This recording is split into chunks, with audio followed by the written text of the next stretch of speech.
আল্লাহ নবীর মাথার মধ্যে একটা আঘাত করলো, রক্ত বের হইতেছে। নবীজি মাথায় হাত দিয়া রক্ত মাখা মাথা লইয়া নবী আবার বাড়িতে ফিরে আসলেন। বাইরে বন্ধুরা একজন মহিলা দেখছে এই দৃশ্যটা, একটা মহিলা দেখছে। মায়ার নবী কারো কাছে কোনো অভিযোগ দেন না। এইদিকে কি হলো, আল্লাহর নবীর আপন চাচা আমির হামজা, তিনি তো নবীর সমবয়সী, আল্লাহর নবীর বয়সের সমান, কিন্তু আমির হামজা তিনি তখন ধর্মকর্ম কিছুই করেন না, কিছু বুঝেনও না, শিকারী, শুধু শিকারের পাগল, শিকারে যান। ওই দিন আমির হামজা শিকারে গেছেন। এইদিকে ভাতিজা মুহাম্মদের সাথে মহব্বত আছে, ভালোবাসা আছে, সমসাময়িক বাল্যকালের বন্ধু আমির হামজা, কোনো খবর নাই। এইদিকে আমার নবীর বিরুদ্ধে তো ষড়যন্ত্র, নবীর শরীরে পর্যন্ত দুশমন আঘাত করার সাহস পায়, এই খবর আমির হামজার নাই। তিনি জঙ্গলে শুধু শিকারে মগ্ন। ওই দিন আমির হামজা শিকারে বের হয়েছেন, শিকার করতে যাবেন, হরিণকে তিনি তীর মারবেন। অমনিতেই আল্লাহ পাক হরিণীর জবান আল্লাহ খুলে দিলেন।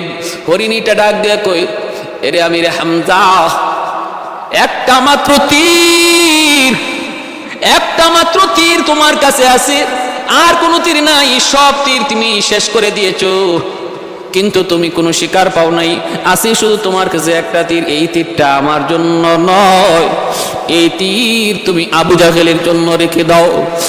কারণ খবর লইয়া দেখো, তোমার ইয়াতিম ভাতিজা মুহাম্মদের গায়ে আবু জাহেল আঘাত করে রক্ত জড়ায় দিছে রে। এ হামজা, তাড়াতাড়ি করে তুমি মক্কায় যাও, যায়া ভাতিজা রক্তের বদলা নেও। আমির হামজা হরিণীর কাছ থেকে খবর পায়া তিনি মক্কায় আসলেন। আইসে দৌড় দিয়া নবীর ঘরে ঢুকলেন। ঘরে ঢুকার আগেই তিনি আওয়াজ পাইলেন, কান্নার আওয়াজ। আম্মা জান খাদিজাতুল কুবরা রাদিয়াল্লাহু তাআলা আনহা তিনি কান্দেন। আম্মা জান কাঁদতেছেন আর বলতেছেন, আজ আমার স্বামী এতিম,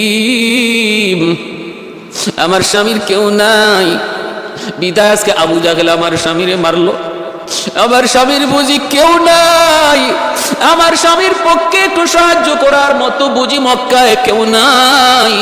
কইয়া আম্মাদান খাদিজাতুল কুবরা কাঁদতেছেন। ওই মুহূর্তে আমির হামজা ডুইকে বলেন, খাদিজা থামো, মুহাম্মদ নিঃস্ব অসহায় হয়ে যায় নাই, মুহাম্মদের চাচা হামজা এখনো দুনিয়ায় জীবিত। কি হয়েছে বলো বাবা, কি হয়েছে বল, মুহাম্মদ বল কি হয়েছে। কয় বাপ, চাচাকে বড় আশা নিয়ে দাওয়াত দিয়েছিলাম, বিনিময়ে আমার মাথায় আঘাত। আমির হামজা আর দেরি করলেন না, সাথে সাথে হুঁশ ফিরে আসলো। এই খবর তো আমাকে কেউ মানুষে দেয় নাই, আমাকে এই খবর দিয়েছে কে ভাতিজা জানুনি, আমাকে এই খবর দিয়েছে জঙ্গলের একটা হরিণ, জঙ্গলের ওই হরিণ আমাকে পাঠাইছে।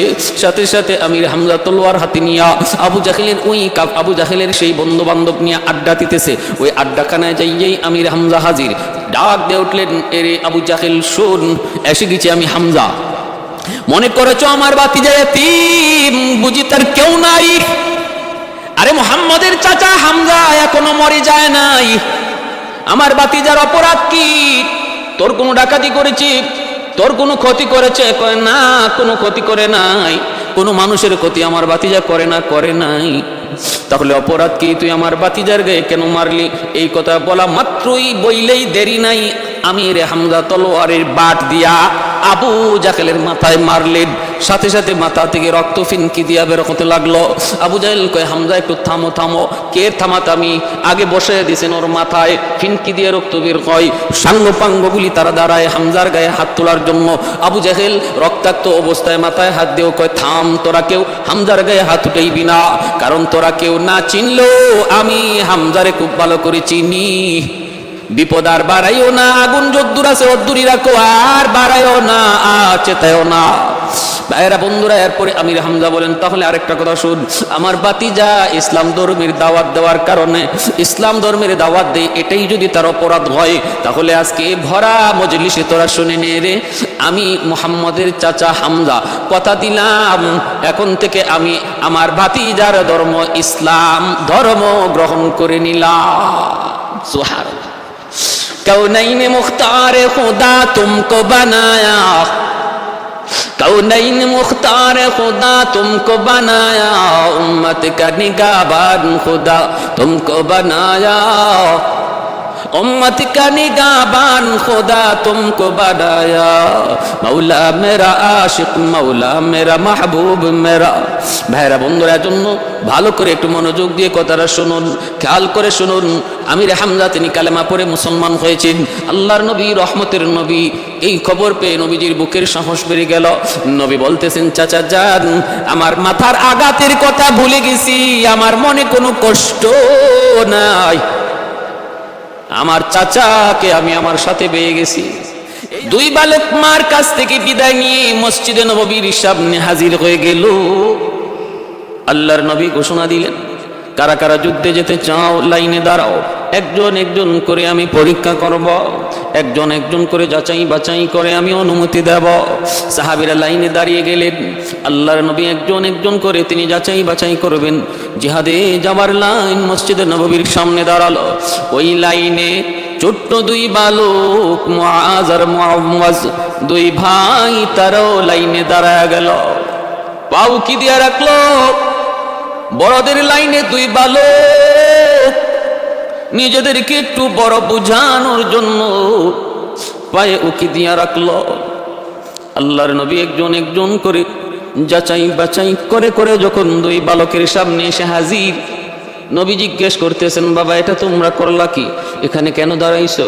এটা তো খেলার মাঠে যাওয়ার কোনো লাইন নয় বাবা, এটা জিহাদের ময়দানে যাওয়ার লাইন। এ বাবা এখানে কেন দাঁড়াইলা? তখন দুই বালক বলতেছে, নবী গো, আমরা ভালো করে জানি গো নবী, এটা খেলাধুলার মাঠে যাবার কোনো লাইন নয়, এটা জিহাদের মাঠে যাবার লাইন। আল্লাহর নবী বলে, বাবা জানো যদি তাহলে তাও কি জানো জিহাদের ময়দান বড় খতরনাক, হয় নিজের কল্লা দিতে হয় নতুবা দুশ্মনের কল্লা আনতে হয়, তাহলে তোমরা কেন দাঁড়াইলা? দুই বালক বলতেছে, মায়ার নবী আমরা ভালো করে জানি আমরা দুশ্মনের কল্লা আনতে পারবো না। ওগো নবীজি, আমাদের মাও একই প্রশ্ন করেছেন, মাকে যেই জবাব দিয়েছি সেই জবাব আপনাকেও দেব। আমরা এতিম, আমাদের বাবা নাই। আজ যদি আমাদের বাবা দুনিয়ায় জীবিত থাকতেন তাহলে আপনার সাথে যুদ্ধে যাইতেন। খেলার মাঠে বন্ধুদের সাথে ছিলাম, আওয়াজ পেয়েছি আপনি যুদ্ধের ময়দানে যাবেন, বন্ধুদের সাথে খেলাধুলা বাদ দিয়া মায়ের কাছে দৌড় দিলাম অনুমতি নেওয়ার জন্য। মা জিজ্ঞেস করে, বাবা যুদ্ধে যায় করবা কি? ওগো নবীজি, আমরা বলেছি যদিও দুশ্মনের কল্লা কাটতে পারবো না, কিন্তু দুশ্মন যখন আমার নবীর দিকে তীর মারবে, আমরা দোনো ভাই নবীর সামনে দাঁড়ায়া নিজের কলিজা দিয়া তীরগুলা ফিরাবো। কলিজা ছিদ্র হয়ে যায় যাক, জীবন চলে যাবে যাক, কোনো বাধা নাই, কিন্তু তবু আমার নবীর গায়ে কোনো তীর লাগতে দেব না। আল্লাহর নবী কথা শোনা মাত্রই আসমানের দিকে চোখটা উঠে নবী চোখের পানি জড়ায় কান্দে আর বলতেছেন, মালিক তুমি আনসারদের উপর রহম করো, আনসারদের উপরে তুমি রহম করো, আনসার মদিনার আনসারদের উপরে তুমি খুশি হয়ে যাও।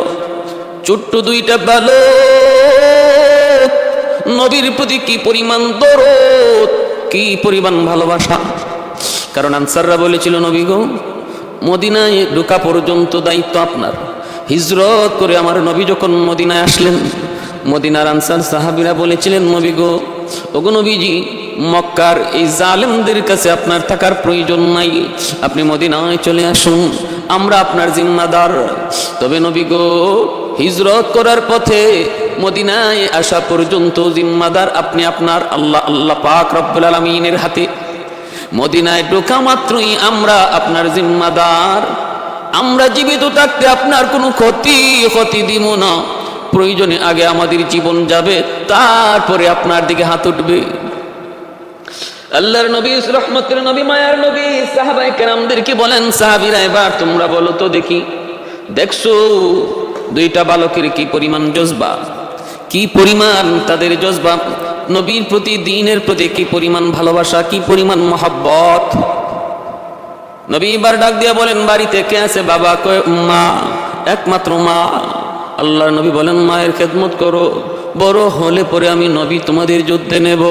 আমি আল্লাহর কাছে দোয়া করি, মালিক যেন তোমাদের লম্বা হায়াত দে, বড় হওয়ার পরে যেন আমি নবীর সাথে যুদ্ধে যাইতে পারো।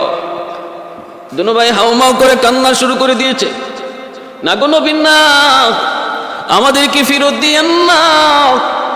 আমাদের মা আমাদেরকে বিদায় দেওয়ার সময় জীবনের জন্য বিদায় দিয়ে দিছেন, চিরতরে বিদায় দিয়ে দিছেন।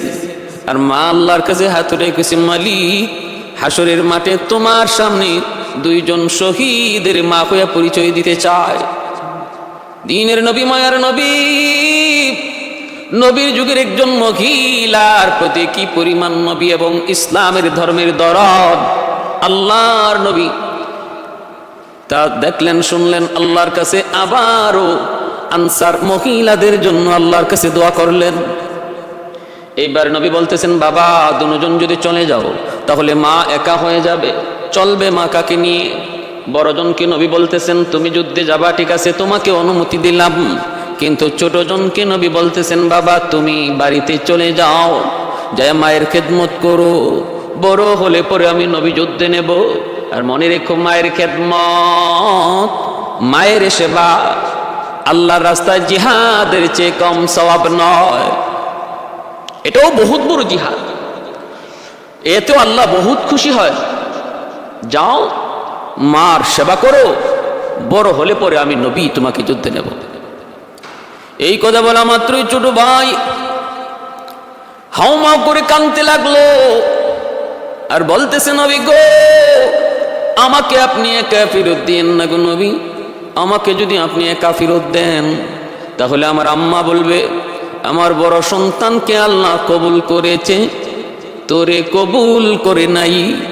আমি কোনো জবাব দিতে পারবো না, কারণ দুজনকে মা একসাথে বিদায় দিয়েছেন। অতএব আপনি যদি ভাইয়াকে রাখেন, আমাকে আপনি ছেড়ে দেন, তাহলে মার কাছে জবাব দেওয়ার মতো আমার কিছু থাকবে না। ইয়া রাসূলুল্লাহ, ইয়া হাবিবাল্লাহ, যদিও আমি বয়সে ছোট গো নবী, কিন্তু আমার ভাইয়ার চেয়ে আমার শক্তি গায়ে বেশি। জিহাদের ময়দানে শক্তির বেশি প্রয়োজন, শক্তির বেশি প্রয়োজন। অতএব নবী গো আপনি আমাকে অনুমতি দেন। আর যদি আপনার সন্দেহ হয় তাহলে ভাইয়ার সাথে আমারে কুস্তি লাগায়া দেন। আমি যদি কুস্তিতে হেরে যাই আমাকে নিয়েন না, আর যদি আমি কুস্তিতে জিতে যাই তাহলে আমাকেও অনুমতি দিয়েন। নবী গো যদি সন্দেহ হয় কুস্তি লাগায়া দেন। আল্লাহর নবী সাহাবায়ে কেরামদের দিকে নবী তাকায় বলে, সাহাবীরা রে একটু দেখো না কি কয়, বালকটা কি কয় একটু দেখো। সাহাবীরা বলতেছে, নবী গো কুস্তি লাগায় দেন, আমরা একটু দেখি কার শক্তি বেশি। আল্লাহর নবী বললেন, তাহলে ঠিক আছে তোমরা কুস্তি লাগো। দুনো ভাই কুস্তি লাগার জন্য প্রস্তুত, শক্তি পরীক্ষার জন্য তারা প্রতিযোগিতায় নামলো। কোথায় যাবার জন্য? কই দুনিয়ার কোনো রঙ্গমঞ্চে নয়, দুনিয়ার কোনো রঙ্গমঞ্চে যাবার জন্য প্রতিযোগিতা নয়। প্রতিযোগিতা চলছে কার আগে কে নিজের গলার কল্লা দিতে পারবে, কার আগে কে জিহাদের ময়দানে নিজের কল্লা দিতে পারে, দুশমনের সামনে নিজের জীবন দিতে পারে, এই প্রতিযোগিতা চলছে। মায়ার নবী রহমতের নবী বলেন, ঠিক আছে কুস্তি লাগো। অনুমতি দিয়া যখন নবীজি দুজনকে জায়গা করে দিলেন, সাহাবায়ে কেরাম একটু দূরে দাঁড়িয়ে তারা দেখতেছেন। ওই অবস্থায় ছোট ভাই বড় ভাইয়ের কানে কানে কি যেন বলল। কি বলছে? বলছে, ভাইয়া তুমি তো অনুমতি পাইয়েই গেছো, তুমি তো অনুমতি পাইয়েই গেছো, আমারে একটু সুযোগ করে দিও। বড় ভাই বলতেছে, ইশারা দিয়ে তুই চিন্তা করবি না, দুই ভাই বের হয়েছে একসাথে, যাব একসাথে, আমি তোরে ছাড়া যাবো না। কুস্তি লাগলো ঠিক, কিন্তু বড় ভাই শক্তি দেখায় না। আর ছোট ভাই ধপাস করে বড় ভাইকে মাটিতে ফালাইয়া দিল। তারপরে বুকের উপরে উইটা বলতেছে, নবী গো এই যে দেখেন আমার গায়ে শক্তি বেশি, আমার গায়ে শক্তি বেশি। এই বইলা যখন হাত ঝুঁকি দেয়, আল্লাহর নবী সাহাবায়ে কেরামদেরকে নিয়ে নবী ডাক দিয়া দৌড়ে কাছে আসলেন। আয়েশা দুনু ভাইয়ের হাত ধরে নবী উঁচু করলেন। আর নবী বলতেছেন, সাহাবীরা রে তোমরা কিছু বুঝছো নি, কেমনে কি হয়েছে? সাহাবীরা বলতেছে, ইয়া রাসূলুল্লাহ আমরা সব বুঝে গেছি গো নবী, কুস্তি লাগার আগে কুস্তির ফলাফল বের হয়ে গেছে, কে জিতবে কে হারবে কুস্তি লাগার আগেই সেই ফলাফল বের হয়ে গেছে। সাহাবীরা বলতেছে ইয়া রাসূলুল্লাহ, না না, দুজনকে অনুমতি দেওয়া লাগবে গো নবী, দুজনকেই অনুমতি দিয়ে দেন। আল্লাহর নবী এবার দুজনকে অনুমতি দিয়ে দিলেন। বদরের ময়দানে চলছে দুই ছোট্ট বালক, আপন দুই ভাই, মুআজ আর মুআওয়াজ, 10 বছর 12 বছরের দুই বালক। এবার শুনুন কাহিনী, এই দুই বালক বদরের ময়দানে কি কাণ্ড ঘটায়। আরে আল্লাহর গোলাম, এ যুবক খেয়াল করে শোনো, ওই ছোট্ট দুই বালক বদরের ময়দানে কি কাণ্ডটা ঘটাইল ইতিহাসের পাতায় স্মরণীয়, হাদিসের কিতাবে স্মরণীয় হয়ে রইল। বাইরে বদরের যুদ্ধের দিকে রওনা দেয়। বদরের ময়দান, বদরের যুদ্ধটা ছিল ইসলামের প্রথম যুদ্ধ। আল্লাহর নবীর সঙ্গে সাহাবী ছিলেন মাত্র 313 জন। ওয়ে ভাই, 70টা উট ছিল, 2টা ঘোড়া ছিল, 8খানা তলোয়ার ছিল। এই হলো সম্বল, একদম নাই বললি নাই। বাকিদের হাতে ছিল খেজুরের ডাল। এই দুই ভাই তারাও 2 খেজুরের ডাল হাতে নিয়ে বদরের ময়দানের দিকে রওনা দেয়। আল্লাহর নবী, রহমতের নবী, মায়ার নবী বদরের প্রান্তরে যাবার আগেই নবী খবর পেয়ে গেলেন আবু সুফিয়ান টের পেয়ে এই রাস্তা পরিবর্তন করে অন্য রাস্তায়, বিকল্প রাস্তায় সে মক্কার দিকে রওনা দিয়ে দিছে। কারণ খুব চালাক মানুষ আবু সুফিয়ান, খুব চালাক মানুষ আবু সুফিয়ান। তিনি আন্দাজ করতে পেরেছেন এবং আশঙ্কা করেছেন উটের লেদ পরীক্ষা করে খেজুরের বিচি পাইছে। এই বিচি কোন জায়গার তাও পরীক্ষা করে দেখে মদিনার। আবু সুফিয়ান বুঝে গেছে তাহলে মদিনার উট যেহেতু এই দিকে আছে, অতএব মুহাম্মাদের বাহিনীও এই দিকে আছে। কত তীক্ষ্ণ বুদ্ধি! অন্য পথ অবলম্বন করলেন, অন্য পথ অবলম্বন করে চলে গেলেন। আর দ্রুত বেগে দমদম নামে এক লোককে মক্কায় পাঠায় দিলেন। দ্রুত বেগে তুমি মক্কায় যাও, আবু জাহলকে যায় বলবা আমরা কাফেলা, এত বড় কাফেলা, 1000 উটের কাফেলা, আবার 50,000 স্বর্ণ মুদ্রার কাফেলা, মুহাম্মদ এবং তার বাহিনীর হাতে আমরা আক্রান্ত। আবু জাহেলের কাছে দ্রুত খবর পাঠাও। বিপদ বিপদ সংকেত বোঝানোর জন্য উটের জিন সেটা উল্টায় দেওয়া হতো, নাক মুখ কেটে দেওয়া হতো, নিজের কাপড় উল্টায় পরা হতো, নিজের নাক কান দিয়েও রক্ত ঝরতেছে। এই অবস্থায় দমদম মক্কায় যায় প্রবেশ করলো। ভাইরা আমার, মক্কার মানুষগুলি দৌড়ায় একত্রিত হয়ে যায়।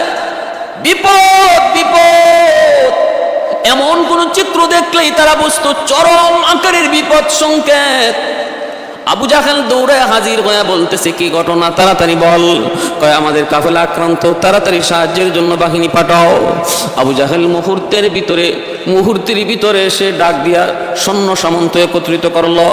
1000 সৈন্য এবং বিশাল অস্ত্র ভান্ডার নিয়ে আবু জাহেল আবু সুফিয়ানকে সাহায্য করার জন্য, আল্লাহর নবীর বিরুদ্ধে যুদ্ধ করার জন্য সেও বদরের দিকে রওনা দিল। ভাইরা আমার, বের হওয়ার পর আবু জাহেল আবু সুফিয়ানকে পেয়ে গেল জুহফা নামক জায়গায়। এই জুহফা নামক জায়গায় আবু সুফিয়ানের সাথে আবু জাহেলের দেখা। আবু সুফিয়ান বলতেছে আমাকে মুহাম্মদ পায় নাই, ভিন্ন পথে আমি চলে এসেছি, অতএব তোমাদের আর যাবার প্রয়োজন নাই। কিন্তু আবু জাহেল বলতেছে না, আমি বের হয়ে গেছি যুদ্ধ করার জন্য, সৈন্য সামন্ত সবাই প্রস্তুত, আমরা একেবারে মুহাম্মদকে শেষ করে দিয়ে আসব। যদি বদরে পাই, আর যদি না পাই তাহলে ওই জায়গায় কয়েকদিন থাকবো, আমোদ প্রমোদ করব, ঢোল তবলা গান বাজনা নাটক সিনেমা ইত্যাদি অনুষ্ঠান করব, তারপরে আসব। এখনই আমরা মক্কায় আর এইভাবে ফেরত যাব না, আমরা পূর্ণ প্রস্তুতি নিয়ে এসেছি। ভাইরা বন্ধুরা, এই হলো তাকদীরের ফয়সালা। কারণ আবু জাহেলের জীবনের শেষ দিন হবে বদরের ময়দান, আবু জাহেলের মরণের জায়গা হবে বদর, অতএব তাকে বদরে যেতেই তো হবে। আল্লাহ যাকে যে জায়গায় মরণ লিখে রাখছেন ওই জায়গার দিকে কোনো না কোনো একটা বাহানায় আল্লাহ তারে পৌঁছায় দেন। ইদা কাদাল্লাহু লিআবদিন আইয়ামুতা, ইদা কাদাল্লাহু আবদান আইয়ামুতা বিআরদিন জাআলাল্লাহু লাহু ইলাইহা হাজাতান। আও কামা ক্বালা নবী আলাইহিস সালাম, আল্লাহর নবী বলেন, যার যেখানে মরণ আল্লাহ লিখে রাখছেন ওই জায়গায় কোনো না কোনো একটা বাহানায় আল্লাহ তারে পৌঁছাবেন। আবু জাহেলের প্রয়োজন ছিল না, কারণ যে উদ্দেশ্যে বের হয়েছে আবু সুফিয়ানের কাফেলাকে সাহায্য করবে, সে আবু সুফিয়ান তো নিরাপদে চলে এসেছেন এবং দেখাও হয়েছে। জুহফা নামক জায়গা মক্কার অদূরে, যে জায়গাটা ওইখান থেকেই মদিনার রাস্তা ভিন্ন। আমার নবী, রহমতের নবী, এই জুহফা নামক জায়গায় যাওয়ার পর হিজরতের রজনীতে যখন মদিনার পথ ধরে চলবেন, এতক্ষণ পর্যন্ত ছিল ভিন্ন ভিন্ন পথ, একই পথ, যে পথ দিয়ে ভিন্ন জায়গায় যাওয়া যায়। আর জুহফা থেকেই মদিনার রাস্তা সম্পূর্ণ ভিন্ন। ওইখানে যাইয়া আমার নবী মক্কার দিকে তাকায় চোখের পানি ঝরায় ঝরায় কাঁদছিলেন, হে আমার জন্মভূমি, আমি তোমাকে ছেড়ে যেতে যাই নাই, আমি তোমাকে ছেড়ে চলে যেতে চাই নাই। আমার স্বজাতীয় লোকরা যদি আমার বিরুদ্ধে ষড়যন্ত্র না করত, আমি কখনো তোমাকে ছেড়ে যেতাম না। আল্লাহর নবীর চোখের পানির দিকে তাকায় আল্লাহ পাক জিবরাইল আমিনকে পাঠিয়ে সান্ত্বনা দিলেন, ইন্নাল্লাযী ফারাদা আলাইকাল কুরআন লারাদ্দুকা ইলা মাআদ।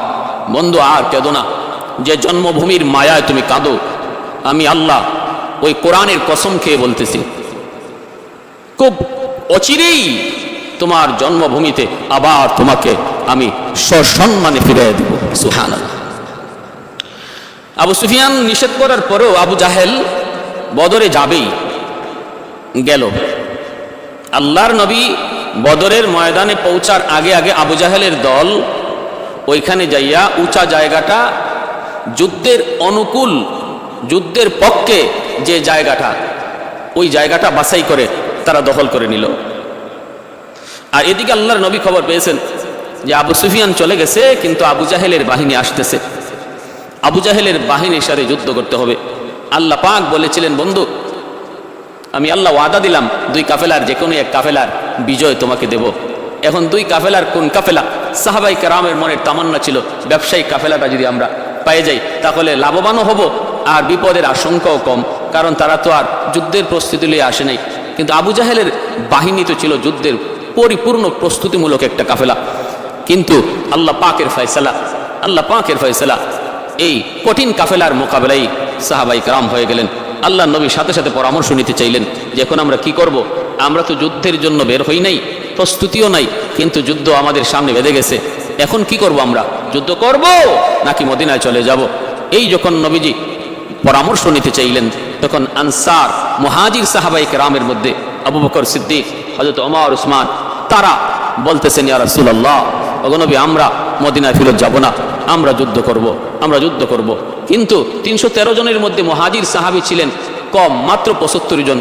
বাকি সমস্ত সাহাবায়ে কেরাম ছিলেন আনসার, মদিনার আনসার সাহাবী। তাদের সংখ্যা ছিল এই বদরের কাফেলা, বদরি কাফেলার মধ্যে বেশি। আল্লাহ নবীর মনের তামান্না ছিল যে আনসারদের পক্ষ থেকে কোনো জবাব আসুক। আল্লাহর নবী, রহমতের নবী, আনসারদের দিকে বারবার তাকাইতেছেন। তখনই আনসাররা বলতেছে, নবী গো, মনে হয় আপনি আমাদের মতামত জানতে চান। ইয়া রাসূলুল্লাহ, আমাদের মতামত বুঝি আপনি জানতে চান? আমরা আগেই বলেছি, মদিনায় আসা মাত্রই আপনার জিম্মাদারি আমাদের হাতে, আপনার পাহারাদার আমরা মদিনার মানুষ আনসার, জীবন যাবে আমাদের আগে, তারপরে আপনার দিকে দুশমন কোন টোকা দিবে। ইয়া রাসূলুল্লাহ, যদি আপনি আমাদেরকে নিয়ে সমুদ্রে ঝাঁপ দেন, আমরা সমুদ্র জাপ দিতে রাজি, আগুনে যদি জাপ দেন, আগুনও জাপ দিতে রাজি, যে কোনো অবস্থায় আমরা আপনার সঙ্গে আছি। আমরা এমনটা বলবো না। মুসা নবীর উম্মতেরা মুসা নবীকে যেমন কথা বলেছিল এমন কথা আমরা আপনাকে বলবো না। লা নাকুলু কামা ক্বালা বানু ইসরাঈল লিমূসা ইযহাব আনতা ওয়া রাব্বুকা ফাকাতিলা ইন্না হাহুনা কাঈদুন। মুসা, তুমি আর তোমার রব দিয়ে যুদ্ধ করো, আমরা পারবো না। ওগো নবীজি, আমরা এমন কথা আপনাকে বলবো না। আমরা আপনার সাথে আছি, যেখানে যেতে চান আমরা আপনার সাথে। আগুনে নিয়ে জাপ দিবেন তাও রাজি, সমুদ্রে জাপ দিবেন তাও রাজি, আমাদের তরফ থেকে কোনো বাধা নাই। মায়ার নবী, দয়ার নবীর চেহারা হাসি মুখ ফুটে উঠল। আল্লাহর নবী যুদ্ধের জন্য প্রস্তুতি নিচ্ছেন। ভাইয়েরা, 17ই রমজান সকালবেলা যুদ্ধ শুরু হবে, রাতের বেলা মায়ার নবী কান্দেন, আসমানের দিকে হাত উঠে বলে, মালিক, আগামীকালকের যুদ্ধে যারা ফয়সালা হবে, এই জমিনে তোমার গোলামি চলবে কি চলবে না গো আল্লাহ? এই জমিনে তোমার গোলামি চলবে কি চলবে না ফয়সালা হবে। অল্প কয়েকজন আমার সাহাবী নিয়ে বদরে এসেছি। আল্লাহ তুমি তো পারো, সব পারো, আল্লাহ তোমার কাছে সাহায্য চাই। এশার নামাজের পর নবী তাবুতে কান্দেন, কেউ নবী তাবুতে ঢুকতে পারে না। আবু বকর সিদ্দিক রাত 12টা বাজে তাবুতে ঢুকলেন। ঢুকে দেখেন আমার মায়ার নবীর চোখ থেকে দর দর করে অশ্রু ঝরে, হাত দুইটা উপরে উঠানো আর বলতেছে মালিক, মালিক সাহায্য চাই, সাহায্য চাই। ইয়া হাইয়্যু ইয়া কাইয়্যুম, ইয়া হাইয়্যু ইয়া কাইয়্যুম বিরহমাতিকা নাস্তাগীস, ইয়া হাইয়্যু ইয়া কাইয়্যুম বিরহমাতিকা নাস্তাগীস। এইভাবে নবী কাঁদতেছেন। 2টা বাজে আবু বকর সিদ্দিক নবীর তাবুতে ঢুকলেন, তখনও নবীজি কাঁদেন, হাত দুইটা উপরে। এইবার তাহাজ্জুদের সময় 3টা বাজে আবু বকর সিদ্দিক যে তাবুতে ঢুকলেন, তখনও দেখেন আমার নবী হাত দুইটা উপরে, চোখের পানি ঝরে। আল্লাহ পাক জিব্রাইলকে পাঠাইয়া দিছে, তাড়াতাড়ি যা, তাড়াতাড়ি যা, আমার বন্ধু এত লম্বা দোয়া করে কান্দে। এ জিব্রাইল তাড়াতাড়ি যাও, জয়া বন্ধুকে বলো, সুসংবাদ দাও। জিব্রাইল আমিন এসে বলতেছে নবী গো, ওগো নবীজি হাত মোবারক নামান, কান্না বন্ধ করুন। আপনার কান্না দেখলে আরো সইতে পারে না, আপনার কান্না দেখলে আমি জিব্রাইল সইতে পারি না, আপনার চোখে পানি দেখলে মিকাইল সইতে পারে না। ওগো নবীজি কান্না থামান, আগামীকাল বদরের যুদ্ধে আমি জিব্রাইল নিজে হাজির থাকবো, ফেরেশতাদের কমান্ডার হব আমি জিব্রাইল। 1000, 3000, 5000 ফেরেশতা নিয়ে আমি জিব্রাইল বদরে থাকবো। কোনো টেনশন নাই, কোনো ভয় নাই। নবী গো, আগামীকালকের যুদ্ধে আল্লাহ জানায় দিছেন আপনার এবং আপনার সাহাবীদের বিজয় হবে। तकबीर में कलमा में नमाजों में जज़ा में, तकबीर में कलमा में नमाजों में जज़ा में, गए नाम इलाही से मिला नाम मोहम्मद, है नाम इलाही से मिला नाम मोहम्मद। ऐ फरमाते हैं आदम को मुझे खुल्द तुरी में, लकहा हुआ तूबा बे मिला नाम मोहम्मद, लकहा हुआ तूबा बे मिला नाम मोहम्मद। महबूब ने कहा सल्ली अला नाम मोहम्मद, आका की रिया दिल की जिला नाम मोहम्मद, आका की रिया दिल की जिला नाम मोहम्मद। বদরের যুদ্ধে জিব্রাইল আমিন 5000 ফেরেশতা নিয়ে হাজির, জিব্রাইল নিজে কমান্ডার। এইদিকে ভাইরা ঘটনা ঘটলো কি শুনেন। আবু জাহেল আগে ভাগেই যায় ভালো জায়গা দখল করে নিল, উঁচু জায়গা দখল করে নিল। আবার তাদের পায়ের নিচে মাটি, জায়গা পেয়েছে উঁচু, উঁচা থেকে নিচুতে মারতে সুবিধা। অতএব সুবিধাজনক জায়গায় আবু জাহেল এবং তার সাঙ্গপাঙ্গরা, আল্লাহর নবী যেখানে জায়গা নিয়েছেন ওই জায়গাটা ছিল সমতল নিচু জায়গা। নবী আর সাহাবীদের পায়ের নিচে ছিল বালু, হাঁটা চলা করাও বড় কষ্টকর, অতএব যুদ্ধ করাও কষ্ট হবে। ওই অবস্থায় সকালবেলা মায়ার নবী রহমতের নবী যুদ্ধে যাবেন। এর আগে আল্লাহর গায়বী মদদ শুরু হয়ে গেল, মুষলধারে বৃষ্টি, এমন বৃষ্টি আল্লাহ পাক নাজিল করলেন। ওই মুষলধারে বৃষ্টির কারণে যুদ্ধের পরিবেশ মুসলমানের পক্ষে চলে আসলো, দুশমনের বিপক্ষে চলে গেল। বলে কেমনে? বৃষ্টির কারণে উঁচা জায়গার মাটি হয়ে গেল পিছলা, এত পিছলা হয়ে গেল, এত পিচ্ছিল, পা রাখা কষ্টকর। মারবে তো পরে, আগে পা তো সামলাইতে হবে। এখন তো আবু জাহেল তার সাঙ্গ পাঙ্গরা দেখে হায় হায়, হলো কে বৃষ্টির কারণে তাদের উঁচু জায়গার মাটি পিচ্ছিল হয়ে গেছে, পা সামলাইতে পারে না। আর এই দিকে আল্লাহর নবী সাহাবী এবং সাহাবীদের পায়ের নিচে ছিল বালু, বৃষ্টির পানিতে বালু হয়ে গেল আরামদায়ক, আরামদায়ক চলতে বড় সুবিধা। এক বৃষ্টির দ্বারা যুদ্ধের পরিবেশ আল্লাহ পাক মুসলমানদের পক্ষে নিয়ে নিলেন, পক্ষে দিয়ে দিলেন। ওই ছোট্ট দুই বালু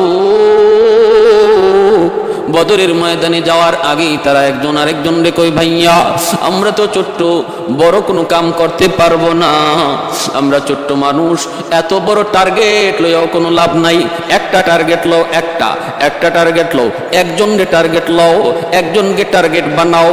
বড় ভাই কয়, বল কারে তুই টার্গেট নিবি? ছোট ভাই কয়, ভাইয়া আমার তো মন বলে, আজকে শুনেছি বদরের ময়দানে আমার নবীর চির দুশমন আবু জাহেল, ওই বদরের ময়দানে নাকি আবু জাহেল হাজির হয়েছে। আমার মন বলে আমরা দুই ভাই আজকে আবু জাহেলকে টার্গেট নিব। বড় ভাই কয়, আমিও রাজি আছি, আল্লাহু আকবার। বড় ভাই কয়, আমিও রাজি আছি। ছোট ভাই কয়, আবু জাহেললে টার্গেট লই, আবু জাহেললে টার্গেট বানাই। ভাইরা বন্ধুরা, একজন আরেকজনকে কই, ভাইয়া শুনেছি ওই বেঈমান আমার নবীর গায়ে আঘাত করেছে, আমার নবীর মাথা থেকে রক্ত জড়াইছে। মায়ার নবী ৬০০০ বার আবু জাহেলকে দিনের দাওয়াত দিয়েছেন, এক দুইবার নয় রে যুবক, এক দুইবার নয়, ৬০০০ বার আল্লাহর নবী তারে দিনের দাওয়াত দিয়েছেন। এই আবু জাহেল বদরের ময়দানে টার্গেট লইল দুইটা ছোট্ট বালক, ১০ বছর ১২ বছরের দুই ভাই। নবীর সাহাবী আব্দুর রহমান ইবনে আউফ রাদিয়াল্লাহু তাআলা আনহুকে বদরের ময়দানে যাইয়া তারা ডাক দেয়া কই, ইয়া আম্মি আরিনি আবা জাহেল, চাচা যান আবু জাহেল কোনটা একটু দেখা দেন। আব্দুর রহমান ইবনে আউফ রাদিয়াল্লাহু তাআলা আনহু কয়, এ বেটা তোমরা আবু জাহেলরে দিয়ে কি করবা? দুই ভাই কই, চাচা যান আমরা সিদ্ধান্ত নিয়েছি, আমরা ছোট্ট মানুষ, বেশি কাম করতে পারবো না, বেশি টার্গেটও নিতে পারবো না, টার্গেট আমরা দিব একজন। দুনু ভাই আমরা একমত, টার্গেট আজকে আমাদের আবু জাহেল, হয় বদরের ময়দানে আমরা জীবিত থাকবো, নতুবা আবু জাহেল জিন্দা থাকবে।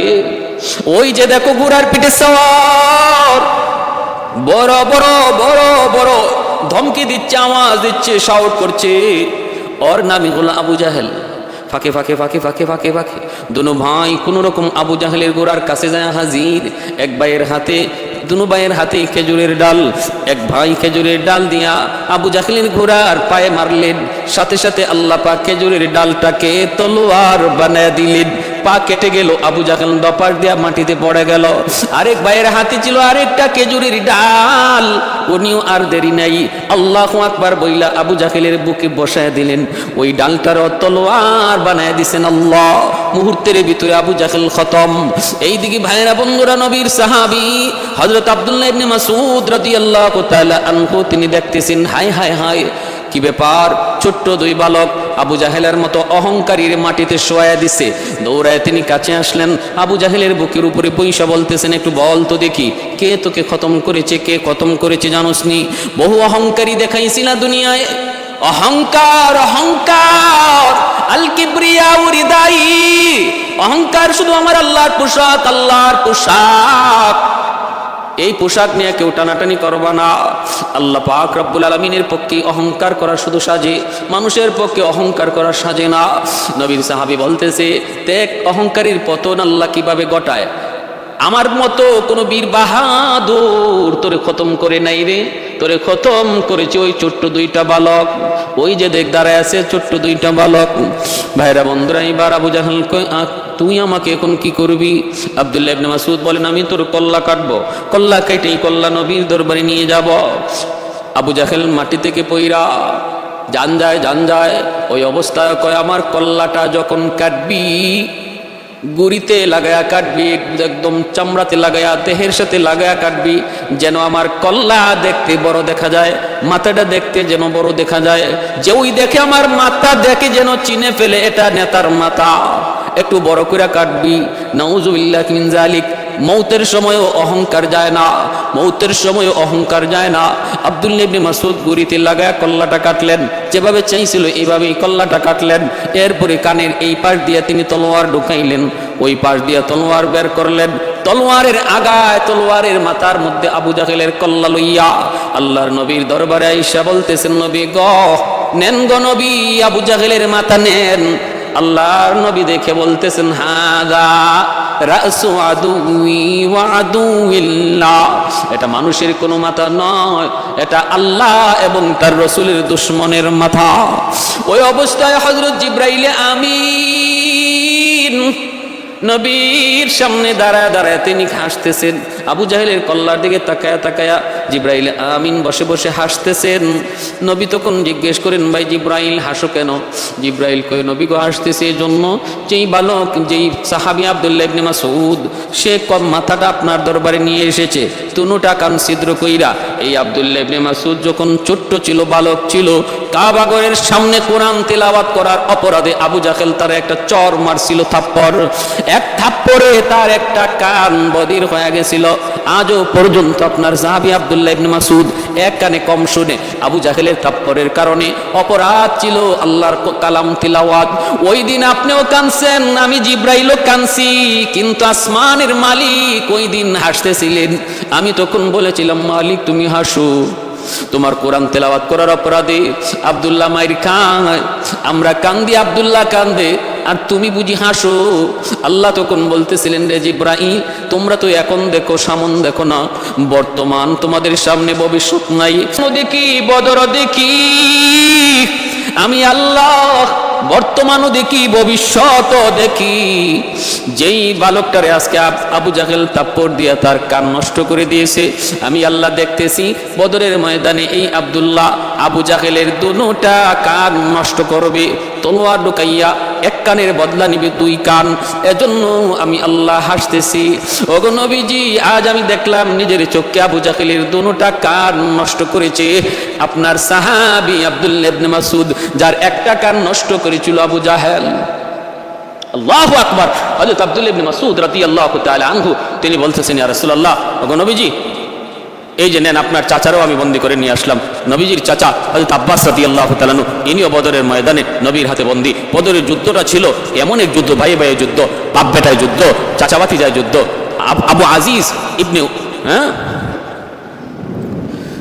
বদরের যুদ্ধে হযরত আবু বকর সিদ্দিক রাদিয়াল্লাহু তাআলা আনহু নবীর পক্ষে, ওনার সন্তান আবু জাহেলের পক্ষে, ওনার সন্তান আবু জাহেলের পক্ষে।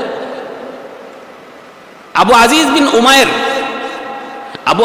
বিন উমায়ের হাতে হলো কাফেরদের পতাকা, আর মুসআব বিন উমায়ের রাদিয়াল্লাহু তাআলা আনহুর হাতে হলো মুসলমানদের পতাকা।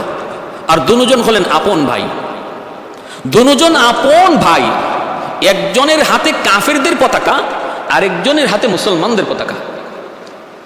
এমন এক যুদ্ধ ছিল বদরের যুদ্ধ। নবী একদিকে, নবীর আপন চাচা হযরত আব্বাস রাদিয়াল্লাহু তাআলা আনহু নবীর বিপক্ষে। এই বদরের যুদ্ধে তিনি নবীর হাতে বন্দী। আব্দুল্লাহ ইবনে মাসউদ বলতেছেন, ইয়া রাসূলুল্লাহ, আমি বন্দী করে এনেছি। নবীজি বলেন, ভালো কথা। সাথে সাথে নবীর চাচা বলেন, ভাতিজা তুমি কি বিশ্বাস করেছো তোমার সাহাবী আব্দুল্লাহ তোমার চাচা আব্বাসকে বন্দী করে এনেছে? এটা কি তোমার বিশ্বাস হয়? নবী বলেন, চাচা বিশ্বাস তো হয় না, কিন্তু দেখতেছি তো তাই। চাচা বলতেছে, না ভাতিজা, না না ভাতিজা, না। এ ভাতিজা, কে আমাকে বন্দী করেছে তাকে কিছুক্ষণ আমি এখানে দেখেছি। বলে কোথায়? আবু জাহেলের মাথার পাশে বসে বসে মুচকি হাসতেছিল মানুষের স্রোতে। অপরিচিত একটা মানুষ আবু জাহেলের কল্লার পাশে বসে বসে মুচকি হাসতেছিল। মানুষটা এখন কোথায়? সেই আমাকে বন্দী করে এনেছে। আল্লাহর নবী বলেন, আল্লাহু আকবার, আল্লাহু আকবার। চাচা যান, ইনি তো মানুষ নন, ইনি মানুষের বেশে এসেছেন ফেরেশতাদের সরদার, কমান্ডার জিবরাইল আমিন। তখনই আব্বাস বলতেছে, ভাতিজা, বদরে আমরা যা দেখেছি তোমরা তা দেখো নাই রে। মাত্র রওনা দিছি, মাত্র রেডি হয়েছি মুসলমানের গায়ে আঘাত করব, হঠাৎ করে দিকে আকাশ থেকে সাদা পাগড়ি, সাদা পাঞ্জাবি পরে ঘোড়ার উপরে সওয়ার আমার সামনে নাজিল হইয়া আমার গর্দানের মধ্যে তলোয়ার ধরছে। ওই তলোয়ারটা ফালাইয়া দে, তীরটা ফালাইয়া দে, নতুবা এখনই দ্বিখণ্ডিত করে ফেলবো। এই অবস্থায় সামনের দিকে আগাই, হঠাৎ দেখি পিছনে কে যেন আমার পিছনের মধ্যে তলোয়ার ধরছে। কয়েকটা কদম সামনে দিবি না, একটা কদম সামনে দিবি না। এমন অবস্থা বদরে আমরা দেখেছি, তোমরা তা দেখো নাই। তাদের হাতে আমরা পরাজিত হয়েছি। এরা কারা? এরা হলেন আল্লাহর পাঠানো নূরের তৈরি ফেরেশতা। আল্লাহ পাক কোরআনুল কারীমের সূরা আনফালের মধ্যে বলেছেন, 1000, 3000, পর্যায়ক্রমে 5000 ফেরেশতা আল্লাহ পাক বদরের যুদ্ধে নাজিল করেছিলেন। কমান্ডার ছিলেন জিবরাইল আমিন, কমান্ডার ছিলেন জিবরাইল আমিন। এজন্য ভাই বলতেছি, একটু ভালো করে শুনুন। আবু জাহেলের মতো এত বড় নিকৃষ্ট পাষণ্ড জালেমের অপমৃত্যু হয়েছে, খতম করেছে, ধ্বংস হয়েছে নাবালক দুইটা ছোট্ট বালকের দ্বারা, যাদের নাম হলো মুআজ আর মুআওয়াজ, আপন দুই ভাই। এজন্য ভাইরে, অহংকার করা ভালো নয়।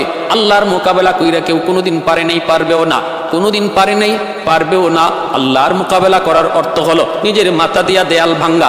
মাথা দিয়া যদি কেউ দেয়াল ভাঙতে চায়, দেয়ালের কোনো ক্ষতি হয় না, কিন্তু নিজের মাথার অস্তিত্ব থাকে না। আমার নবী, মায়ার নবীর জন্মের 1000 বছর আগের একটি বাস্তব ঘটনা বলতেছি, শুনেন। ইয়ামেনের একজন বাদশা ছিল, যার নাম তুব্বাই আউয়াল হিময়ারি। খ্রিস্টান ধর্মের একজন মানুষ, পাদ্রীদেরকে বড় মহব্বত করত। 400 জন পাদ্রী, খ্রিস্টান ধর্মের পণ্ডিত, সর্বদা তার রাজদরবারে থাকত এবং তাদের পরামর্শ নিয়ে আসে চলত। আগেকার যুগে এমন বহু বাদশা ছিল রে ভাই, তারা রাজদরবারে উলামায়ে কেরামদেরকে রাখত, তাদের পরামর্শ নিত, পরামর্শ মতো চলত। কারণ উলামায়ে কেরামের যেখানের মধ্যে আল্লাহ দুনিয়া আখিরাতের জ্ঞান দান করেছেন, দুনিয়া আখিরাতের জ্ঞান দান করেন। এজন্য ভাই, ওই তুব্বাই আউয়াল হিময়ারি সেও এইভাবে 400 জন আলেমকে সর্বদা তার রাজদরবারে রাখত। একদিন বাদশা বলতেছে, আমার মন চায় আমি একটু কাবাগর দেখব, আমি একটু মক্কা যাব। এই বইলা সৈন্য সামন্ত লইয়া 400 জন পণ্ডিত, 400 জন খ্রিস্টান ধর্মের পণ্ডিত সাথে লইয়া বাদশা রওনা দিল। তারা হলেন তাওরাত কিতাবের পণ্ডিত। তাওরাত কিতাবের মধ্যে তাদের ছিল পাণ্ডিত্য। ভাইরা বন্ধুরা, তখনকার সময় তাওরাত ইঞ্জিল ছিল নির্ভেজাল আসমানি কিতাব। তাওরাত ও আসমানি কিতাব, ইঞ্জিল আসমানি কিতাব, পরিবর্তিত ছিল না। আল্লাহ যেভাবে নাজিল করছেন এভাবেই ছিল। বর্তমানে বাইবেল বলেন আর যাই বলেন, এর কোনোটাই আল্লাহ যে আকার, যে ভঙ্গিতে, যে অবস্থায়, যে ভাবে নাজিল করেছিলেন এই অবস্থায় নেই। সারা পৃথিবীতে বাইবেল যে কি পরিমাণ আছে, লন্ডনের বাইবেল আমেরিকার বাইবেলের সাথে মিলে না, আমেরিকার বাইবেল জাপানের বাইবেলের সাথে মিলে না। যার যেভাবে মন চায় এইভাবেই পরিবর্তন করে রাখছে। যদি অরিজিনাল আল্লাহ প্রেরিত বাইবেল আর ইঞ্জিল কেউ পড়ে থাকে, তাহলে সেই বাইবেল আর ইঞ্জিলে আমার নবীর আগমনের সুসংবাদের কথা পাবে। কারণ আল্লাহ প্রত্যেকটা নবীকে তার আমার নবীর আগমনের ব্যাপারে সুসংবাদ দিয়েছেন, প্রত্যেকটা আসমানি কিতাবে নবীর আলোচনা রেখেছেন। বাদশা বলতেছে, আমি মক্কা যাব। সৈন্য সামন্ত নিয়ে মক্কার উদ্দেশ্যে রওনা দিল, মক্কার উদ্দেশ্যে রওনা দিল। ভাইরা বন্ধুরা, এইবার বাদশা দেখতেছি মক্কায় ঢুকবে, এত বড় বিশাল বহর, এত বড় একজন প্রভাবশালী বাদশাহ, কিন্তু মক্কার কোনো মানুষ তার সুস্বাগতম জানানোর জন্য বের হয় না, সুস্বাগতম জানানোর জন্য বের হয় না।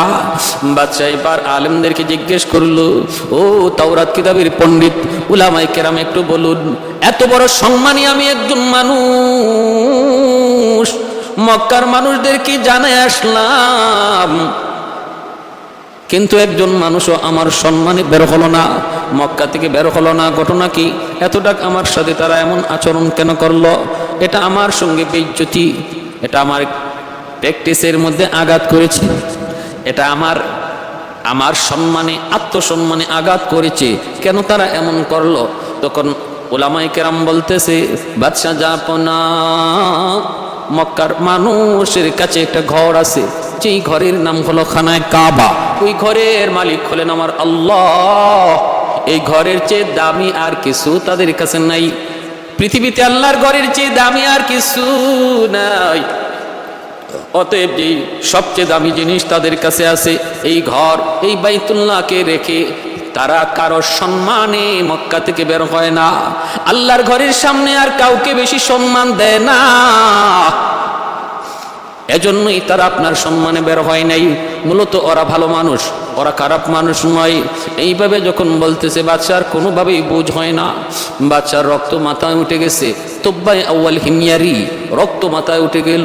না না, আমি মানতে পারলাম না, বিষয়টা আমি মেনে নিতে পারলাম না। যেই ঘর আমার সম্মানে বাধা হয়ে দাঁড়ালো, ওই ঘরটা আমি দেখব, এই ঘরটা প্রয়োজনে আমি রাখবো না, এই ঘর আমি প্রয়োজনে রাখবো না। যেই ঘর আমার সম্মানে বাধা হয়ে দাঁড়ালো, খানায় কাবার সামনে চলে আসলো। উলামায়ে কেরাম বারবার নিষেধ করে, বাদশা খবরদার আগুন নিয়ে খেলা করো না, সব জায়গায় খেলা করা যায় না, সব জায়গায় হাত দেওয়া যায় না, একটু বুঝে শুনে হাত দিতে হয়। হাত দেওয়ার আগে ভাবতে হয় হাত ফেরত আনা যাবে কি যাবে না। বুদ্ধিমান এটা বুঝা হাত দেয়। আল্লাহর ঘরে যদি তুমি হাত দাও, আমরা তাওরাত কিতাব পড়া যদ্দূর বুঝলাম, তোমার হাত ফেরত আসবে না রে, হাত ফেরত আসবে না। কারণ এই ঘর দুনিয়ার কোনো মানুষের ঘর নয়, এই ঘরের মালিক হলেন স্বয়ং আল্লাহ। এই ঘর আল্লাহ নিজে বানাইছেন। এই ঘর হলো পৃথিবীর মধ্যভূমি, এই ঘরের উপরেই হলো বাইতুল মামুর, যেই ঘরের চতুর্দিকে ফেরেশতারা সর্বদা তাওয়াফ করে।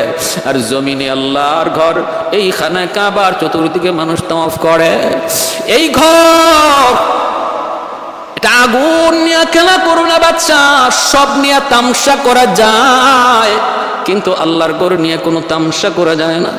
বাদশা বলতেছেন না না, আমি মেনে নিতে পারতেছি না, আমি মানতে পারি না বইলা সে তার শক্তি সামর্থ্য দেখাইয়া আল্লাহর ঘর বাইতুল্লাহর দিকে হাত দিয়ে দিল। যেই মাত্র অসম্মানীর সাথে আল্লাহর ঘর বাইতুল্লাহ মাত্র হাত দিল, সাথে সাথে আল্লাহ পাকের গজব নাজিল, আল্লাহ পাকের গজব নাজিল। চোখ দিয়া, মুখ দিয়া, নাক দিয়া, কানের ছিদ্র দিয়া, বডির যতগুলা ছিদ্র, সমস্ত ছিদ্র দিয়া ফিনকি দিয়া রক্ত বেরোতে লাগলো। রক্ত, চোখ দিয়া রক্ত বের হয়, মুখ দিয়া রক্ত বের হয়, নাক দিয়া রক্ত বের হয়, কান দিয়া রক্ত বের হয়। ব্যথায় আর যন্ত্রণায় ছটফট করে করে চিল্লাইতে লাগলো আর বলতেছে, ও উলামায়ে কেরাম রে, আমি বুঝি নাই, আমি তো বুঝি নাই, আমি তো গড় চিনি নাই, আমি তো সাধারণ গড় মনে করেছি, আমাকে তোমরা বাঁচাও, আমাকে বাঁচাও। উলামায়ে কেরাম বলতেছে, আমরা তো কতবার বললাম তুমি এমনটা করো না, আমাদের কথা তুমি মানলা না, এখন উপায় কি হবে কই আপনারা বলুন। তখন উলামায়ে কেরাম বলতেছে, আল্লাহর ঘরখানা আবার ধরো, তুইরা বলো আল্লাহ ভুল করেছি, আমাকে মাফ করে দাও। কারণ তিনি হলেন গফফার, তিনি হলেন গাফির, তিনি হলেন গফুর। বড় বড় অপরাধীকেও আল্লাহ পাক ক্ষমা করে দেয়, তার গফফার নামের খাতিরে আল্লাহ মাফ করে দেয়। আল্লাহ পাক রব্বুল আলামিনের দরবারে যখন আবার হাত বাড়াইয়া যখন মাপ চাইল, আল্লাহ পাক রব্বুল আলামিন তিনি তো দয়ার সাগর, তার নাম তো রহমান, তিনি তো রহিম, তিনি আর রহমুর রহিমিন। তওবাকারী তওবা করা মাত্রই আল্লাহ পাকের কুদরতি দিল নরম হয়ে যায়। আত-তাইবু মিনাদ যামবি কামান লা যামবা লাহ, ইন্নাল্লাহা ইউহিব্বুত তাওয়াবিন ওয়া ইউহিব্বুল মুতাতাহহিরিন। আল্লাহ পাক রব্বুল আলামিন তওবাকারীদেরকে আল্লাহ পাক মহব্বত করেন, ভালোবাসেন। ঠিক তেমনি ভাবে আল্লাহ যারা গুনাহ করে না তাদেরকে আল্লাহ ভালোবাসেন। তওবাকারীর ভালোবাসার কথা আল্লাহ আগে আনছেন। এজন্য তুব্বাই আউয়াল হিময়ারি যখনই সে তওবা করলো, আল্লাহ পাক রব্বুল আলামিন তার তওবা কবুল করে নিলেন। এ ভাই, সাথে সাথে রক্ত পড়া বন্ধ হয়ে গেল, ও ভাইরা একটু খেয়াল করে মনোযোগ দিয়ে শুনো রে। আল্লাহর ঘরের প্রতি তার তাজিম, তার সম্মান বেড়ে গেল। যেই ঘরের প্রতি কিছুক্ষণ আগে ছিল তার খারাপ ধারণা, মুহূর্তের ভিতরে পরিবর্তন। এইবার বলতেছে, উলামায়ে কেরাম আমি আল্লাহর ঘরের একটু খেদমত করতে চাই গো, এই ঘরের একটু খেদমত করতে চাই। বলে কেমনে? কয় আমি আল্লাহর ঘরের গিলাফ লাগায়া দিতে চাই। বাদশা তুব্বাই আউয়াল হিময়ারি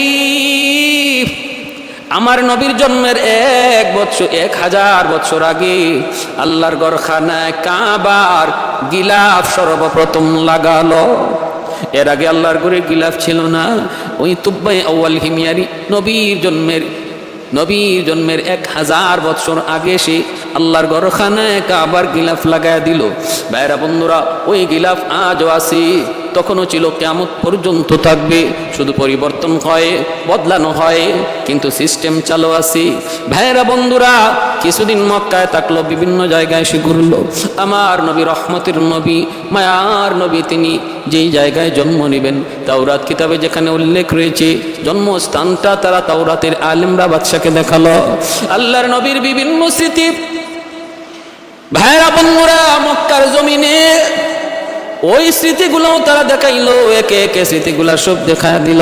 কিছুদিন পরে এবার বাদশাহ বলতেছে, উলামায়ে কেরাম চলেন একটু আমরা আরো একটু সফর করি, আরো একটু সফর করি, মক্কা থেকে বের হই। মক্কা থেকে বের হয়ে গেল কাফেলা নিয়া, এমন এক রাস্তা দিয়ে রওনা দিয়েছে যেই রাস্তাটা হবে আমার নবীর হিজরতের রাস্তা, মদিনায় হিজরতের রাস্তা। কিন্তু তখন তো এই রাস্তা যে হিজরতের রাস্তা কেউ জানে না, জানার কথাও না, কারণ আমার নবীর এখন জন্মই হয় নাই। কিন্তু মায়েরা, ওই হিজরতের রাস্তার বিবরণটাও আল্লাহ পাক তাওরাত কিতাবের মধ্যে উল্লেখ করেছেন। নবী মদিনা হিজরত করবেন, মদিনা শহরের বিবরণ আল্লাহ তাওরাত কিতাবে উল্লেখ করেছেন। যেই মাত্র তারা এই রাস্তাটা দিয়ে রওনা দেয়, 400 জন আলেম, তাওরাত কিতাবের আলেম, একজন আরেকজনের চেহারার দিকে তাকায়, তাকে বলতেছে, কি ব্যাপার, রাস্তার কন্ডিশনটা একটু দেখো। হায় হায়, আমরা তো তাওরাত কিতাবের মধ্যে একটা রাস্তার বিবরণ পড়েছি, যেই রাস্তাটা হবে আখিরি জমানার নবী, আখিরি নবী মুহাম্মাদুর রাসূলুল্লাহ সাল্লাল্লাহু আলাইহি ওয়াসাল্লামের হিজরতের রাস্তা। তোমরা কি পড়ো নাই? কয় পড়েছি। ওই রাস্তার বিবরণটা কেমন একটু দেখো, আর তাওরাত কিতাবের বিবরণ একটু মিলাও। একে একে মিলায় তারা দেখে 100 মিলে গেল। বাদশা জিজ্ঞেস করে, উলামায়ে কেরাম কিসের আলোচনা হয় আমাকে একটু বলো। তারা বলতেছে, বাদশা জাহাপনা,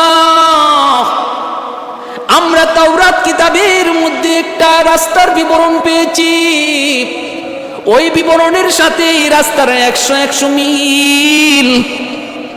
কোন রাস্তা? কই যেই রাস্তা হবে আখিরি নবীর হিজরতের রাস্তা, মদিনায় হিজরতের রাস্তা। অতএব যেই রাস্তা দিয়ে আমরা চললাম, এটাই হলো নবীর মদিনায় হিজরতের রাস্তা, কোনো সন্দেহ নাই। তাহলে এই রাস্তা দিয়ে চললে আমরা মদিনায় যেতে পারবো, যেই দেশে আমার নবী, যেই দেশে আখিরি নবী হিজরত করবেন এখন, এবং মদিনায় তিনি শুয়ে থাকবেন অনন্তকাল, কিয়ামত অবধি তিনি মদিনায় শুয়ে থাকবেন। জন্ম নেবেন মক্কায়, কিন্তু শুয়ে থাকবেন মদিনায়। ওই মদিনা শহরে আমরা একটু যেতে চাই। সামনের দিকে আগালেন। শহরের তো কোনো অবস্থান নাই, শহরের কোনো আকার নাই, আকৃতি নাই, ঘর নাই, বাড়ি নাই, কিন্তু একটা জায়গায় গেলেন, আবহাওয়ার দিকে তাকাইলেন, কন্ডিশনের দিকে তাকাইলেন, তাকায় তারা একজন আরেকজনকে বলেন, দেখো জায়গাটা একটু দেখো, দেখো কত সুন্দর খেজুরের বাগান, দেখো পাহাড় দিয়ে চতুর্দিকে ঘেরা, জায়গাটা একটু পর্যবেক্ষণ করো, আবহাওয়াটা একটু দেখো। সবগুলা দেখা তারা সিদ্ধান্ত নিল, তাওরাত কিতাবের মধ্যে মদিনা শহরের যে বিবরণ আল্লাহ পাক উল্লেখ করেছেন, মদিনা শহরের আবহাওয়ার যে বিবরণ আল্লাহ দিয়েছেন, এর 100 মিল এই জায়গার মধ্যে পাওয়া যাইতেছে। সাথে সাথে তারা বাদশাকে ডাক দেয়, কয় বাদশা জাহাপনা, মদিনা শহরের খবর পেয়ে গেছি, মদিনা শহরের সন্ধান আমরা পেয়ে গেছি। অতএব আমরা সিদ্ধান্ত নিয়েছি, আমরা আর ইয়ামেন ফিরে যাব না গো, এই জায়গায় আমরা থেকে যাব, এখানে আমাদের কবর হবে এবং আখিরি নবীও এই জায়গায় শুয়ে থাকবে।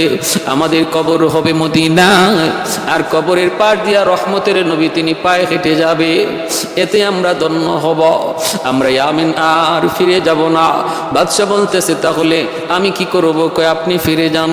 বাদশা বলে, আমারও তো মন চায় গো, আমারও তো মন চায় আখিরি নবী, রহমতের নবী যেই দেশে হিজরত করে আসবেন এবং চিরদিনের জন্যই এই দেশে থেকে যাবেন, এই দেশেই তিনি শুয়ে থাকবেন, যেই জমিনে আখিরি নবী, রহমতের নবী শুয়ে থাকবেন, আমারও তো মন চাই এই জমিনে আমিও শুয়ে থাকি, কিন্তু এত বড় রাজত্বের জিম্মাদারি কি করি? উলামায়ে কেরাম বলে, না, আপনি জিম্মাদারি ফালায়া থাকতে পারেন না, আপনি চলে যান। বাদশাহ তিনি চলে যাবেন, আর বলতেছেন, আমি আপনাদের জন্য 400টা ঘর বানায় দিয়ে যাই। 400 আলেমের জন্য 400 ঘর বানায় দিল। একটা ঘর বাদশাহ বানায় দিলেন ব্যতিক্রম, আলাদা করে একটা মনের বাসনা দিয়ে একটা ঘর বাদশাহ বানাইলেন। এত সুন্দর করে বানাইলেন, উলামা একরাম জিজ্ঞেস করে এই ঘর কার জন্য বানাইতেছেন? বাদশাহ তখন বলতেছে, আমার নবী আখিরি নবী রহমতের নবী যখন মক্কা থেকে মদিনায় হিজরত করবেন, মক্কার আপনজনেরা তার ঘর বাড়ি দখল করে নিবে, মদিনায় তিনি আসবেন, মদিনার আনসারগণ তারে কুলে তুলে নিবে, কিন্তু মদিনায় তার নিজস্ব কোনো ঘর থাকবে না, বাড়ি থাকবে না। আনসারগণ সবাই যার যার বাড়িতে নিতে চাবেন। আমার মন চায় আমি নবীর জন্মের 1000 বছর আগে মদিনায় নবীর জন্য একটা ঘর বানায়া যাব, যেই ঘরের মালিক হবেন আখিরি নবী রহমতের নবী, নবী মুহাম্মদুর রাসূলুল্লাহ সাল্লাল্লাহু আলাইহি ওয়াসাল্লাম।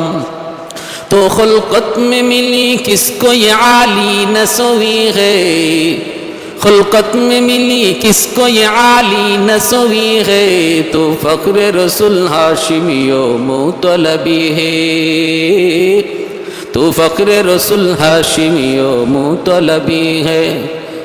ऐ नूर खुदा दूर हो मैं तेरे हरम से, खाली हो मेरा हाथ भी दीनारो दिरम से, खाली हो मेरा हाथ भी दीनारो दिरम से। अल्लाह ने बनाया तुम्हें, अल्लाह ने बनाया तुम्हें सुल्तान मदीना, मेरी तमन्ना है मुझे जाने मदीना, मेरी तमन्ना है मुझे जाने मदीना। ভাইরা, এটা ঘর বাদশাহ তুব্বাই আউয়াল হিমিয়ারি মনির মাধুরী দিয়া বানাইলো, আর বানায়া ঘরে তালা দিয়া চাবিটা আমির সাহেবের হাতে দিয়া আরেকটা চিঠিও আমির সাহেবরে বুঝাইয়া দিল।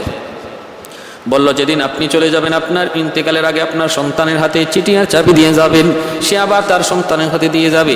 এই চিঠি আর চাবি আপনাদের কাছে আমানত, আপনাদের কাছে আমানত। বাইরা বন্ধুরা, এই চিঠি আর চাবি আমানত বুঝে দিলাম আপনাদের হাতে। এই বইলা বাদশাহ চলে গেল। দিন যায়, রাত যায়, মাস যায়, বছর যায়, আমার নবী রহমতের নবী মক্কার জন্মভূমিতে নবী আগমন করলেন। মায়ার নবী 40 বছর বয়সে নবী এইবার নবুয়তি পেলেন। কওমের লোককে তিনি দাওয়াত দিলেন, কওমের লোককে তিনি দাওয়াত দিলেন, ইয়া আইয়ুহান নাস কুলু লা ইলাহা ইল্লাল্লাহ তুফলিহুন। ও মানুষ সকল, তোমরা এক আল্লাহকে বিশ্বাস করো, সফল হয়ে যাও। মানে না, কওমের লোকগুলি মানে না, তো মানে না, নির্যাতন আর নির্যাতন। এক পর্যায়ে নবীকে জন্মভূমিতে থাকতেই দিল না আবু জাহেলের দল। আমার নবী, মায়ার নবী জন্মভূমিতে থাকতে কার না অধিকার আছে? যে যার ধর্ম পালন করবে, কিন্তু জন্মভূমিতে থাকার অধিকার সবার, দেশ সবার, ধর্ম যার যার। বাংলার জমিন হিন্দু বসবাস করে, মুসলমান বসবাস করে, খ্রিস্টান বসবাস করে, সকল ধর্মের মানুষ এই দেশে বসবাস করবে, ধর্ম যার যার হবে, কিন্তু দেশ তো সবার হবে। দেশের ব্যাপারে কেউ ষড়যন্ত্র করব না, দেশের ব্যাপারে ষড়যন্ত্র করব না, কারণ দেশ হলো সবার। ভাইরা বন্ধুরা, আমার নবী মদিনায় হিজরত করার পরও এই আইন চালু করেছিলেন। ইহুদিদের সাথে নবীর সন্ধি হয়েছিল, তোমরা তোমাদের ধর্ম পালন করো, আমরা তোমাদের নিরাপত্তা দিব, প্রয়োজনে তোমাদের গির্জা পাহারা দেওয়া হবে, প্রয়োজনে তোমাদের উপাসনালয় পাহারা দেওয়া হবে, কিন্তু মদিনার শহর হলো আমাদের সবার। মদিনার কোনো ক্ষতি যেন আমাদের দ্বারা কারো না হয়, অথবা মদিনা যদি দুশ্মনের দ্বারা আক্রান্ত হয়, আমরা তখন আমাদের যার যার ধর্ম বলে তখন দেশ রক্ষার আন্দোলনে আমরা একসাথে ঝাঁপিয়ে পড়ব।